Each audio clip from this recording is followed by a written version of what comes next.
Around 2 a.m., people in 2 cars, they were at it. And when they made a right, whatever their beef was, it turned into gunfire. I just wanted to show you, this is one of the trees that toppled over. And this is just the root system. And it stands taller than me.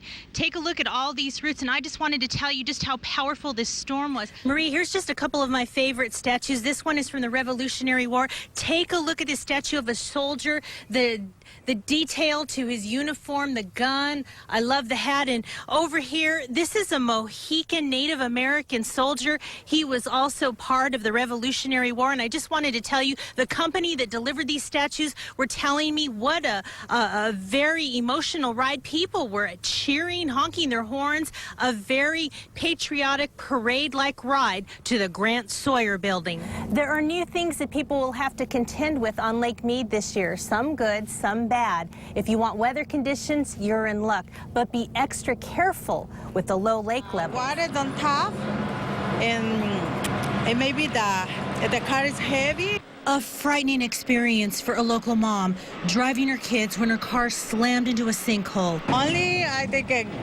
God help me, please. Because it's terrible. My kid is on top. Nancy Flores was driving near Laura Deering Elementary School when she heard a loud noise like water, and then the front of her car went down. She said she was nervous, and so were people watching, like 12-year-old Javier Kokum. I felt nervous because I thought more was gonna sink, and my house is like right there, so I got nervous. Flores says she just knew she had to get her kids to safety. I think it's more problem. See my son and my daughter is in the car. Las Vegas Valley Water District is investigating what happened. The pipeline underneath was installed in the early 1960s. Eventually, the car was lifted out of the hole, revealing muddy water inside. This section of road is temporarily closed as this water is being drained. This road will be temporarily fixed. This street will be fixed permanently. Sandra Gonzalez, News 3. Gerard Eric Jackson was pushing a stroller with his daughter Jerica inside. This was at the Veteran Stand Down. It was happening last week. He was looking for a place to live, and here we are a week later, and the Army veteran has his own apartment. 1-year-old Jerica Jackson has a new set of keys, you could say, to her new place. Her daddy Eric Jackson certainly does. When I got the key in my hand, it was like, wow, I mean, this is really it. You know, it was, to some degree, it was gratifying. These two had been living in a shelter as of a week ago. But now, thanks to the help of the U.S. Vets Las Vegas organization, they have their own place. A place where Jerica can roam free with her toys. A place where this single father and child can just be free. I know where she's going to be. I know that we're housed. We have food. I mean, you know, I have the necessities of life right here. And then we also can add to that the comforts of it's just us. I mean, we don't have to worry about anything going on except for what we do. When we close the door, it's just us. Eric's appreciating the simple stuff in life, like making his daughter a sandwich for lunch. His road to getting back on his feet has been loaded with challenges. It took a while, but just last week, U.S. Vets immediately made a difference in Jackson's life and is helping him find a job. They get to think about the future now, and I think there's something so beautiful about realizing this is a new start for them. This is hope and, you know, a move in the positive direction. For now, Eric and Jerica are just enjoying their new home. But believe you me, this is a mansion to me. This is a mansion to me and her. I mean, this is our home. So as Eric Jackson settles into having a roof over his head, U.S. Vets is helping him find work. He's going to classes, he's building his resume, and he's applying for jobs online. Reporting live, Sandra Gonzalez, News 3. These glasses, which look like sunglasses, change lives. People who've never seen purple or red or other colors got to see them after trying these on. All right. 64-year-old Dan Winkler and his grandson, 16-year-old Adam Chappell, trying on specialized glasses that allow them to see colors. Their smiles as bright as the colors they were seeing. Winkler is surprised to see red on his daughter's wheelchair. Well, it's very bright. Yeah. Bright red. Bright, yeah. I think I would guess red, you know, not green.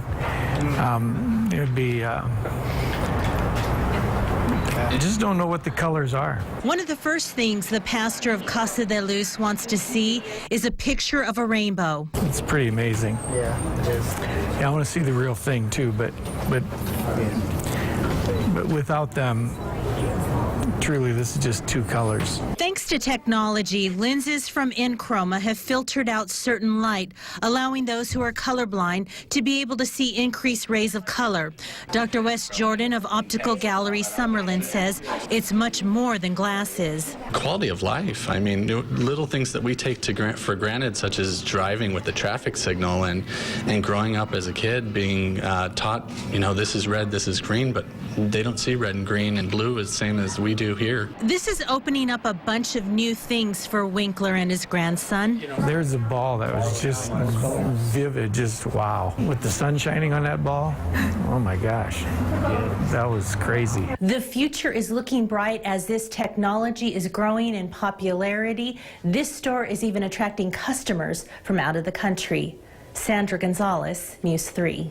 Marie, they wear capes or masks, and they're known as the good guys. And today they met some young heroes who are trying to tough it out at the hospital.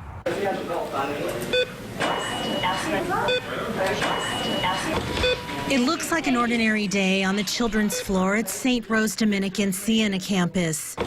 But this day is unlike most days at the hospital. I told you I have a surprise for you. Young patients have no idea who they're about to meet. The superheroes of Critical Care Comics. Supergirl, Spider-Man, and Deadpool made some special visits. 6-year-old For Real Claiborne loves Spider-Man. You just can walk on the building. With his upbeat spirit, you wouldn't know he has stage 4 bone cancer. He goes through so much, you know what I mean, and you can't even tell that he goes through it, you know what I mean? I don't know how he does it. For Real is nearly speechless, taking in this special superhero treat. Michael Mutzhaus, who wears the costume, says sometimes it's not easy putting on the mask. They're the little superhero of the day. They're the strong one. Lucky that I get to wear this full face kind of mask because sometimes I can feel myself kind of tearing up a little bit. And I gotta pull it back. I still gotta be Spider-Man. I still gotta try to make them smile, but I know it's gonna be rough for them. Critical Care Comics founder Jason Daniel Golden says he just wants to make children in hospitals happy. He knows all too well because he battled leukemia as a teenager. I'm able to associate a lot of comics with my treatment when I was in the hospital. Now that I'm older, my comic collection was large. The costume superheroes ended up blossoming from his vision. It's like the most perfect thing in the world. I mean, you see the kids light up. And in this hospital room, a moment in time for two heroes to bond in between the battles of life. Now, Critical Care Comics visits other hospitals across Southern Nevada, and they collect comic books to help distribute to children. Reporting live, Sandra Gonzalez, News 3.